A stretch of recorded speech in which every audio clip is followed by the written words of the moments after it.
Hey, what's going on, guys? You downloaded a brand new episode of Speaking Wrestling with Elvis Arroyo, and as always, I am your host, Elvis Arroyo, and this is episode 51, guys, and on this episode, we are covering NXT Takeover Portland, Raw, NXT, and AEW from this week. Also going to give you guys what to watch for, my MVPs and floppers of the week, so stick around for that, guys. But as always, guys, before we get started with everything, we want to give you a reminder that you can follow this podcast on YouTube by looking us up at Speaking Wrestling. You can also get in contact with this podcast over on Instagram at Speaking Wrestling and over on Twitter at Speaking Wrestle. Don't forget, you can email this podcast at speakingwrestling@gmail.com. All right, so let's get into it, guys. Another fine week in wrestling as it was, and let's get started with last weekend's events. NXT Takeover Portland. My goodness, what an event this was. This to me felt a little bit kind of like a sleeper going into it. I gotta say that the build-up, since it was announced back at Takeover in November, it's kind of seemed like a slow build-up to this one. But man, it blew everything away. I gotta say, this crowd in Portland, there was some magic in the air. I mean, you can tell. The fans were very excited. I know up there in the Northwest, they don't get that much action. Sometimes it's hard to travel up there with all the windy roads and mountains. So, you know, when WWE comes in town, it's kind of just like the Canadian crowds like we saw the last couple of weeks when they're going up in Vancouver. The crowds are very high. The international crowds and, North American crowds up in Canada, they're amazing. And up here in the Northwest, they came out livid for this one. And why wouldn't they? This show kicked off with what's got to be, in my opinion, match of the year, at least as a contender for match of the year. North American title on the line. Keith Lee defending against Dijakovic. And what was supposed to be, I think, their blow-off match. They've had several matchups. They definitely had that classic of their first time encounter last spring on an episode of NXT. They once again met up more episodes on NXT, and it kind of seemed like the feud was going somewhere without an end, and it seemed like this could be the culmination of this feud. But, you know, we'll get into what happened afterwards. But this is, my goodness, man, this match was over the top. This match was unbelievable. And, you know, there's an old saying in wrestling that if you ain't last, you better go first. Because, you know, if you're not going last, everybody needs to follow you.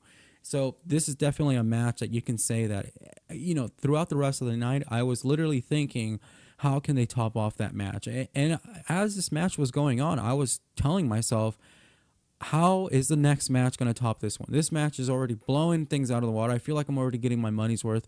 I know last week on the show I said that this is one of the matches that I'm most excited about, that and the Finn Balor Gargano match, which we'll get into very shortly. But this Keith Lee Dijakovic match, I mean, it had it all. And a classic, you know, I've gone on the record of saying that the North American Championship, little tongue twist there, is the new Intercontinental Championship. It is. It certainly is. It's the Workhorse Championship. Certainly every match that this title has been defended since the inaugural match of this title, back when they had that ladder match about 2 years ago. This title has become something. It's really important, and it means a lot, and you can tell that the matches are high standard matches. I mean, I'm telling you, the match that Keith Lee and Dijakovic put on, if you haven't watched it, if you're, you know, thinking about rewatching it, go back and rewatch it, because I know I am, because it's one of the best matches that I've seen by two guys going out there and giving it all. And I swear, there was a moment in the match, I think it was later on in the match, they were both going for like double choke slams or something like that.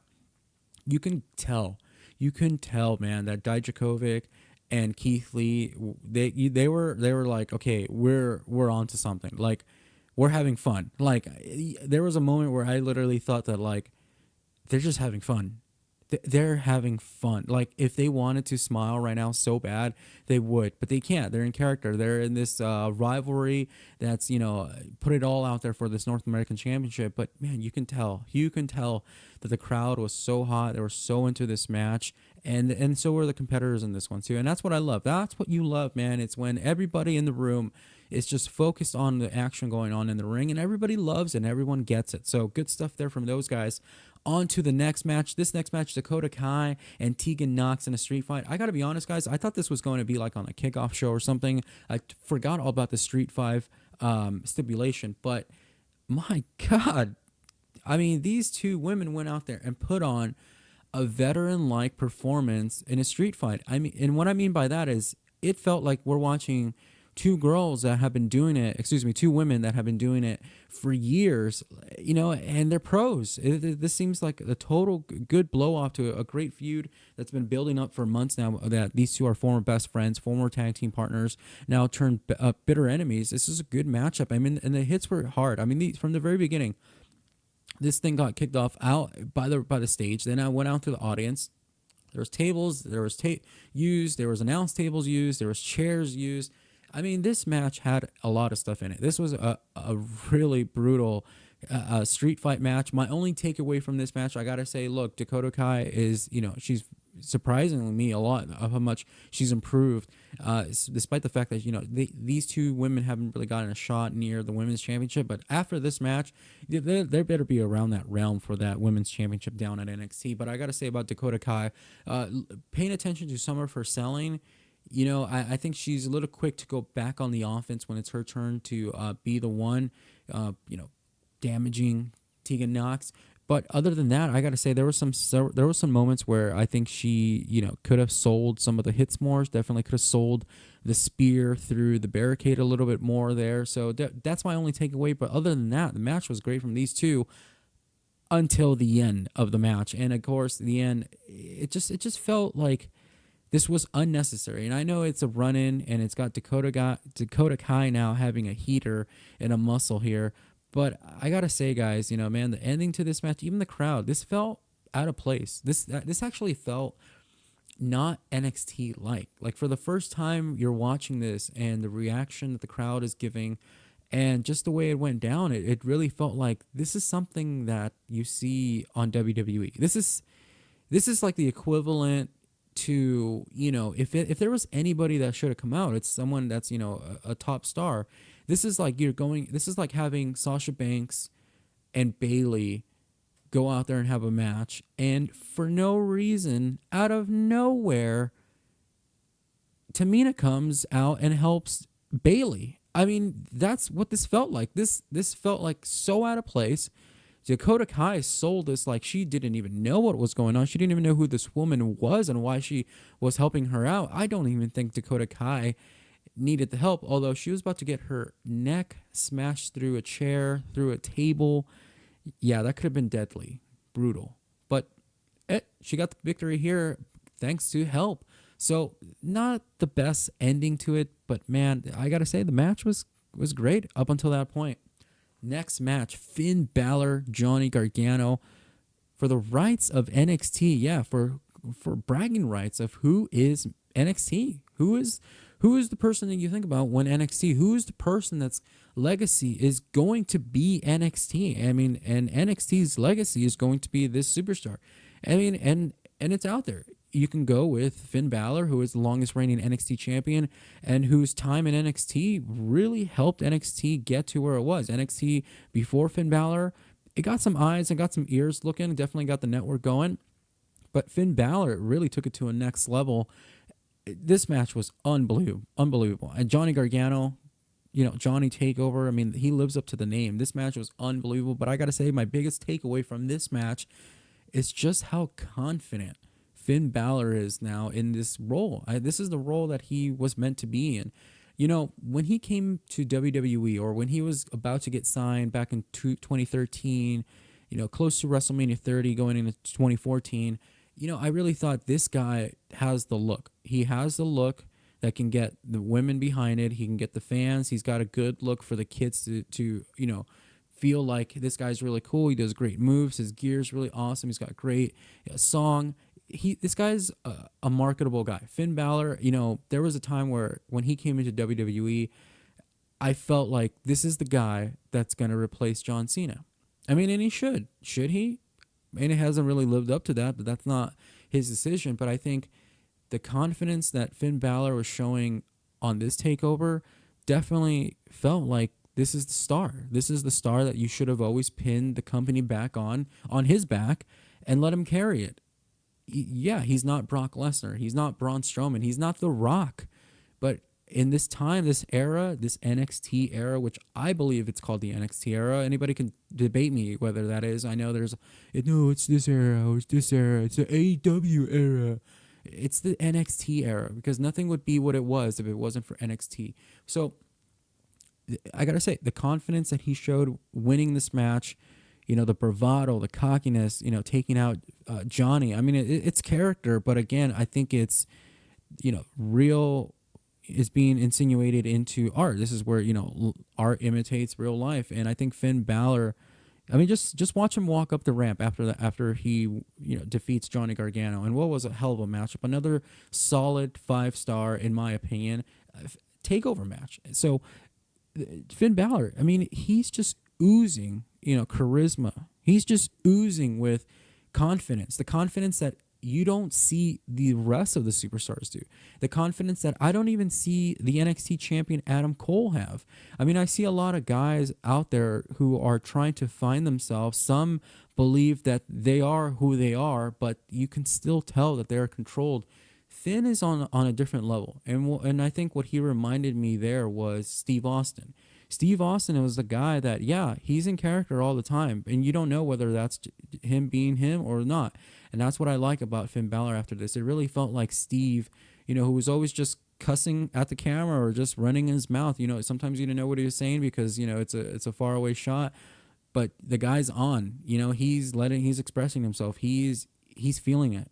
And that goes a long way with having a lot of confidence in that, can you do this? Because it really seems like, nobody has real emotions or reactions after a match, whether they win or lose. It's very just kind of like, all right, almost like an AI, a video game. It's like, all right, end of match, walk to the back. With Finn Balor, it was, you got more. You got a hell of a lot more personality and a lot more of his bravado coming through the screen. Him just walking up, to the curtain. So I like to see a lot more of that from other superstars.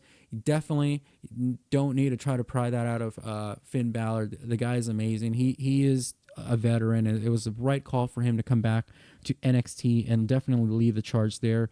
Is he in line for the NXT championship there? I gotta say, definitely he could put his name in the hat. I'd love to see Adam Cole and Finn Balor, but I love Finn Balor right now being the heel on NXT. Him going after Undisputed Era, you can certainly believe that it's either going to make Adam Cole the face, but I don't think Undisputed Era deserves to be faces, and then I don't think Finn Balor. So it might come in a different way. It might come in a triple threat, a fatal 4-way, but a one-on-one Adam Cole Finn Balor matchup for the title, I don't think it's going to happen.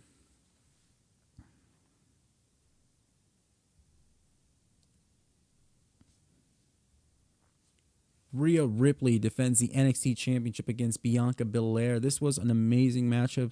Good to see Bianca Belair put on a great performance. This was a good match, a great solid match here. But again, I might say it's too short. This match was maybe the shortest match on the card. But I look, kudos to both women. They went out there and put on a hell of a match. Rhea obviously still retaining the championship. It's to further that storyline with Charlotte, who we saw Charlotte post match. Which anybody could have called. Charlotte was going to come in and put the beat down on Rhea Ripley here. And I got to say, this was another. I mean, coming off what I just talked about with Finn Balor about how real of a personality you see when they kind of let loose, kind of be themselves. They are not robotic. They're not, it's almost as if like they're unchained and they kind of like, just be you. Just go out there and be you. I don't know if it's the WWE or if it's the NXT difference. Certainly everyone's going to say it's because it's NXT and Vince is not involved. But again, this was probably my favorite segment or part of the show was Charlotte coming out and making it clear that she is going to see Rhea Ripley at WrestleMania for the NXT Women's Championship there. She also did a number on Bianca Belair before leaving the scene. So, good stuff here, man. I love this. I'm telling you, the best segment of the show to me was Charlotte, because the way she just carried herself was just perfect. I love that. So, Charlotte coming out here, I have no problem with that. Although I do got to say that there are signs that this could turn into a triple threat. If that does, I'm fine with that. But again, we saw Charlotte in a triple threat match last year. Though she didn't come up with the victor, I think maybe she wins this one. I'd like to see a Rhea Ripley I think she can stay in NXT, but if she drops the title, I think it would be great for Toni Storm to come up and continue that personal grudge of rivalry. It doesn't have to be for the title. And I think post WrestleMania is you either have Charlotte win it there, or you have Bianca Belair. I don't think Bianca Belair is ready, because I think that's kind of like, you might have a lot of people being like, well, we don't know her. That title, that match didn't mean so much because we don't know who this person is. We know Charlotte, but Charlotte's just beating. I don't know. It could go either way, because if Charlotte beats her, what does this really say about Bianca? Bianca can't win the big one, but we know that she's capable of doing it. But then again, it's another Charlotte loss. I would love to see Charlotte capture the NXT Women's Championship, and it's going to bring more eyes and be like, whoa, like a major superstar won the NXT title, and they're going to be on NXT. It's no longer just going to be this build. So I think that would do good for NXT, but I think having a post-WrestleMania Bianca Belair, Charlotte, feud that lasts 3 months or so like that, that's what I want, because then you'll see, I think that will elevate Bianca Belair more than just having a one-off at WrestleMania, defeating Charlotte. You know what I mean? I think when you have a rivalry like that, it's going to stand the test of time. It's going to mean so much for her career. Not only that she just defeated Charlotte. By this point, anyone has gone a roll-up win over Charlotte. But to dominate Charlotte in a feud, that's big time. And Bianca Belair is a big-time superstar, so I'd love to see her, get that NXT championship before she ever makes, up to her way up to SmackDown or Raw. But I would love for her to do it in a way where, you're in it. It's almost like Sami Zayn. It's like, yeah, he could have won the title at this takeover in September, but you just kept milking it.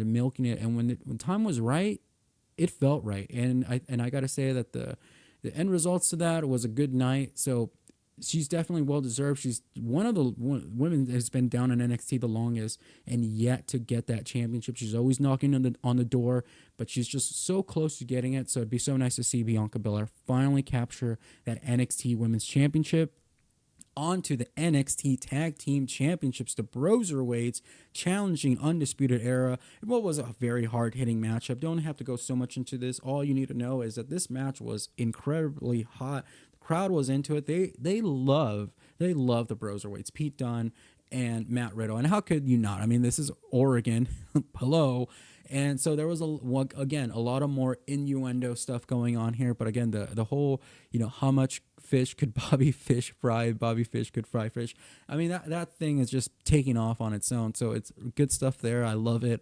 Just so amazing how one little thing on a promo can then turn into a t-shirt, into a whole segment. So I love that stuff. So and new champions. I call this. I really felt like they're hitting on something right now, and they need to take an opportunity with it. Why try to milk this and try to get that Cinderella story?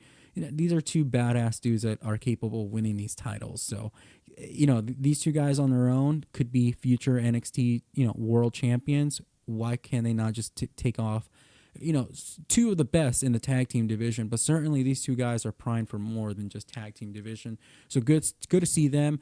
On to the main event, Tommaso Ciampa challenging Adam Cole for the NXT Championship. This was a match. That's all I'm going to say. This was a match. This was a long match, and when I mean this was a match, this match went on too long. And again, you kind of run a little bit of an error when you go too long. There's kind of there's kind of like this medium with a wrestling match. It's like too short and you don't get a lot in the match. Too long and you get too much that it just clusters the match. It almost doesn't matter any much, and it could derail. I mean, that's usually what happens when matches that go too long. There are too many false finishes. There are too many kickouts. There are too many finishers. There are too many taking somebody else's finisher. There's too much of that. Then you run the interference, which there was in this case, and then you run the Johnny Gargano turning his back on Ciampa at the end. I mean, I feel like this match was hitting that kind of AEW New Japan. And I know that's the style. That's the style we're living. NXT is definitely in that realm with those other brands and the type of matches, especially, and the superstars that do compete on NXT, have wrestled in New Japan and elsewhere. For them to put on matches like this, what the fans want right now in 2020, yes. But again, like I said, you kind of run the chances of, running this match too long and running it into the ground. And I'm glad that this match ended, but again, I won't say that this was the best match, but it was a good matchup. I know. Look, Johnny and Adam Cole put on a hell of a matchup when they competed against one another in Takeover. Ciampa now going up against Adam Cole was a perfect fit. These two, I mean, a triple threat would be great, really. I think if we did a triple threat on this one instead, I mean, great. I mean, yeah, everything's better in threes, I guess. But again, this match, another takeover match, but again, a little bit too long for me. But overall, guys, the show NXT Takeover Portland was amazing. I mean, it really lived up to it. This is one of those where if you're gonna rank takeovers, it's gonna be up there definitely because the card was hot. I gotta say, every match brought it. Other than the finish to the Dakota Kai Tegan Nox match, I think that's the only one that kind of made me feel that it's not a complete show. So if I were to give this a rating, I'd probably go with like a 4.9 just to take that away because it was just a little bit. It's not much, but it's enough not to get a 5. Are we doing a rating system here? I don't call me Dave Meltzer. I don't want to be like Dave Meltzer and certainly don't want to be like Brian Alvarez. But if we're going with the star system here, guys, let's do 4.9 on NXT TakeOver. All right, guys, let's go on to Monday Night Raw and NXT and AEW really quickly, guys, and we'll jump on to performers and floppers of the week and also give you guys what to watch, guys. But before we get into that, guys, I want to give you a reminder that this podcast is sponsored by Anchor. That's right, Anchor, the most fastest, easiest way to start your podcast today. You ever thought about doing a podcast? You have stories to tell? You ever thought of like making money? Yeah, I mean, you can do it all. It's 2020. You have a phone, you have an iPad, you have a laptop, whatever the fuck you have, you can do it all. Do it with Anchor. You can download Anchor on its app or go to anchor.fm. Again, it's available for iPhone. It's available for Android. You can download it right now and start making podcasts and start making money. They'll help you distribute it onto Spotify, Google Podcasts, anywhere. You can also save it onto your files, upload it onto YouTube, upload it anywhere else, guys. Anchor.fm and also the Anchor app will help you guys set up and putting your podcast out there. So let your voice be heard just like I did. It was so simple. Anchor.fm. Download the Anchor app. Available now. Google, iOS, Android, whatever you have, it's there. Look it up. All right, guys. Monday Night Raw. Monday Night Raw this week, guys.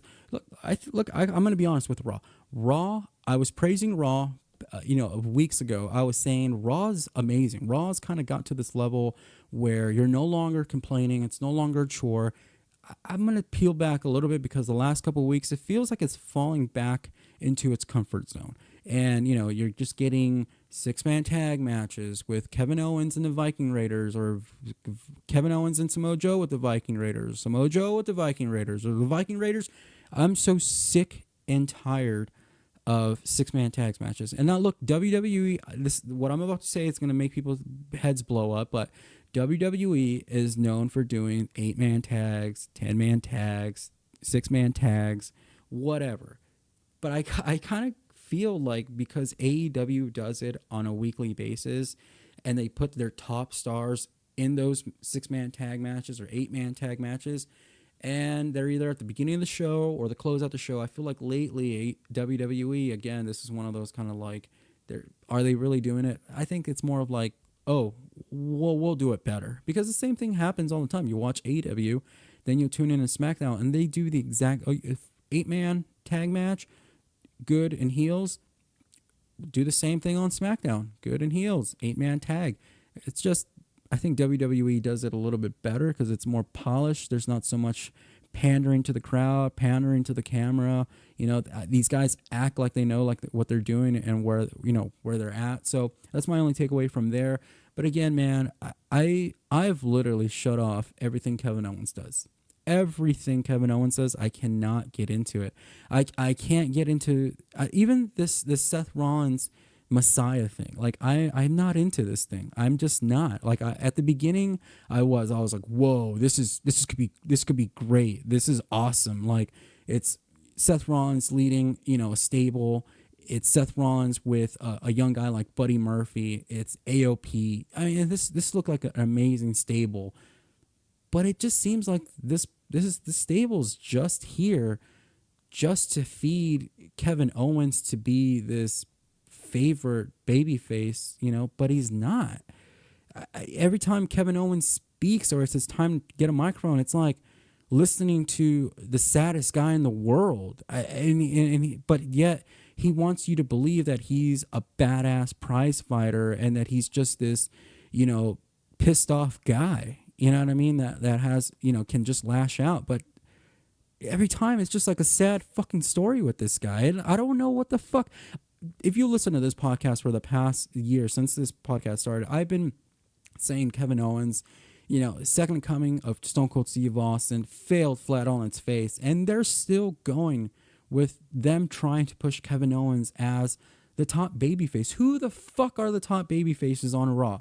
That's what I want to get to. Because, I mean, who is really, what's going on Raw? I mean, yeah, there's Drew McIntyre, but his segments are with Brock, and, everybody knows that he's got a date with Brock, so it's not like he can have this rivalry leading up or have great matches. I think they're saving him for Mania, keep him healthy for that, which they should.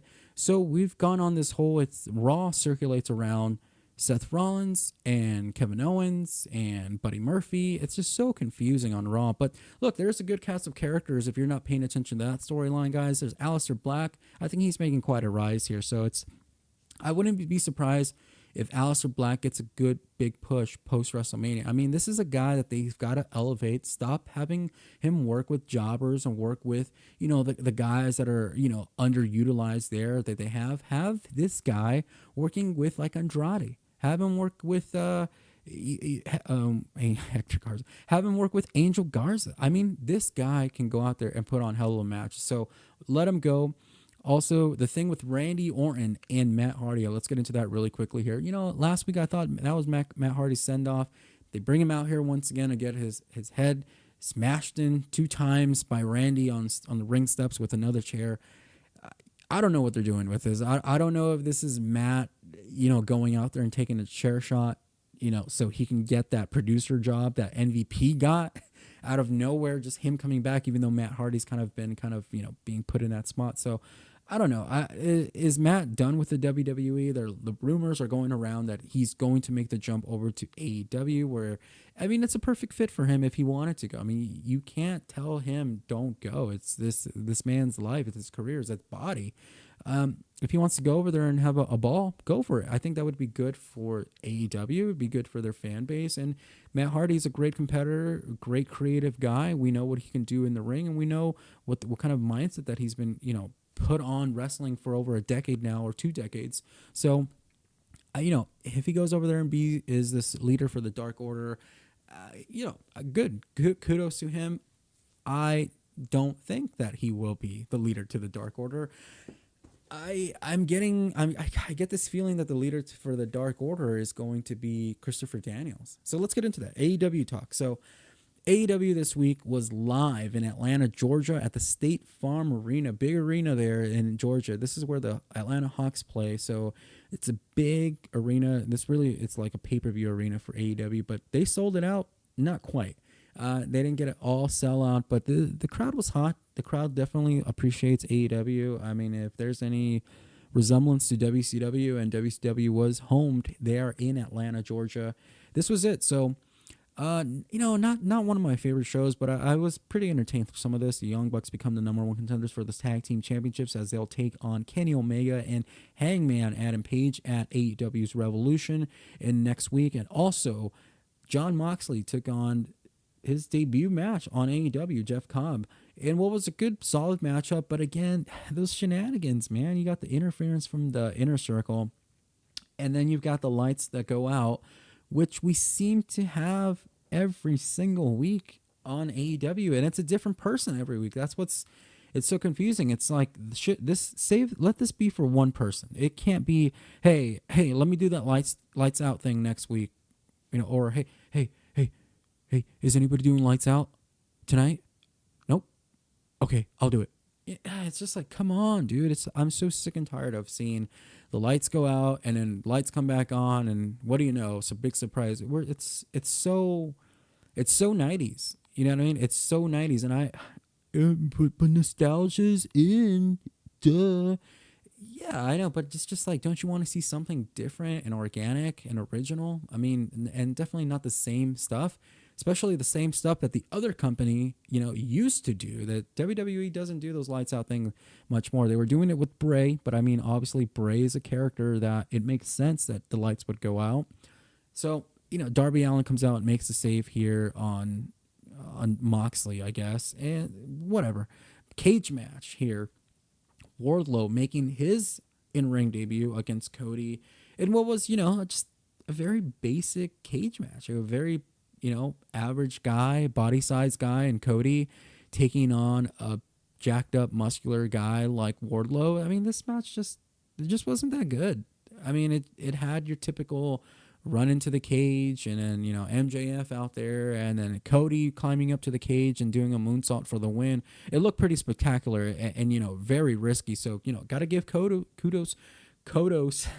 Gotta give kudos to Cody Rhodes there for taking a stunt like that, and coming down, getting the victory here. The crowd loved it, but again, man, I just feel like you've seen this before. I mean, if you watch wrestling like I have, or for over 30, close to 30 years, you feel like you've seen a lot of this stuff, and you feel like, yeah, first time for you guys, but like 1,000th time for me. So that's my only takeaway from AEW this week, guys. All right, guys, before we get going, I want to get into what to watch, guys. NWA Power available on YouTube, also MLW available on BN Sports, and also free episodes are available on YouTube. So check out those two companies doing some great, amazing wrestling. If you want to take an alternative route from WWE and AEW or New Japan, whatever else, please check out NWA Power and MLW Fusion. You will not regret it. I swear you'll get into this first episode. Great talents down there. Check it out. Now, let's get into our performers and floppers of the week, guys. This is where I give you guys my MVPs and floppers of the week, guys. So let's get into it, guys. My MVP for the week, I'm going to go with Finn Balor. Like I said, we talked about him on the show, but I just got to say that his performance and the way that he carries himself is an MVP. I mean, why not? He's an MVP. Flopper of the week, guys. This was kind of a tough decision because I feel like everyone is trying, and I don't want to give too much of a flopper away for somebody that just made a mistake or whatever. I try to give these out for someone that, maybe they're not giving it so much and would like to give a little bit more. And I'm going to go with Kevin Owens on this one. He talked about it on the show that, he's been on the floppers list before, but again, I don't get much from him. I'm not getting this feel that this is the guy that I'm excited to watch Raw. This isn't the guy that I'm excited to defeat Seth Rollins. This isn't the guy that I want going after the Universal or the WWE Championship, whether Brock is the champion or whether Drew's the champ. I just don't feel like Kevin Owens should be anywhere near that title. He doesn't feel like it. He definitely feels like a step down. I think what Kevin Owens needs right now is stay away from the top storylines. Don't try to be the leading storyline on Raw. Don't be the story that's holding on the thread of the show or for a few months or for just one episode. I think Kevin just needs to be maybe where Aleister Black is at right now. I think Kevin, you need to build him up again. I mean seriously. I would say best thing for Kevin Owens to do is take time off. But the run that he's been on is from coming back from time off last year. So this is why I just don't know what they're doing with him. It's not like I don't like the guy. I like him. The guy can cut great promos. The guy is amazing in the ring. He's a ring general. He's a veteran in the business. I mean, this is someone that you can put your trust into that's going to go out there and do, what's great for business.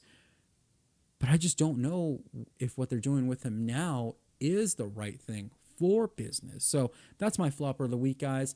That's going to do it for another episode of Speaking Wrestling, guys. Thank you so much for joining me this week, guys. Be sure to subscribe over on YouTube at Speaking Wrestling. You can follow us over on Instagram at Speaking Wrestling, over on Twitter at Speaking Wrestle. And guys, every retweet, every comment, whatever, everything will help this podcast grow. Thank you guys so much. And before we get going, guys, I want to give a special shout out to listeners in Australia, guys. It's really amazing that I started this podcast less than a year ago, and I know the numbers have been coming in great here in the States. I have a lot of listens throughout the nation, but to wake up and go on there and see that I have listeners in Australia, guys, that just makes me so happy that I decided to do this and that this is reaching people over on the other side of the world. So thank you so much to the listeners out there in Australia. And if you are the listeners listening in Australia, please hit us up on Twitter, hit us up on Instagram at Speaking Wrestling, Speaking Wrestle on Twitter, guys. I'd love to give you guys over in Australia a retweet, a shout out on this podcast. Thank you so much. You guys are the first international listeners that I've ever had, so I would love to do something special going forward for you guys. I love Australia. I've always felt like that's some place that I definitely would love to travel and visit at some point. I know with the fires going on there, look, it's horrific what's going on to a country such as beautiful as Australia, and the people there. I mean, any time that I've ever met someone from Australia, it's always been a great conversation, a great meet. So my listeners in Australia, thank you so much for listening, and thank you so much once again to everybody for another great episode of Speaking Wrestling. Let's do it again next week. You guys have a great wrestling week. Bye-bye.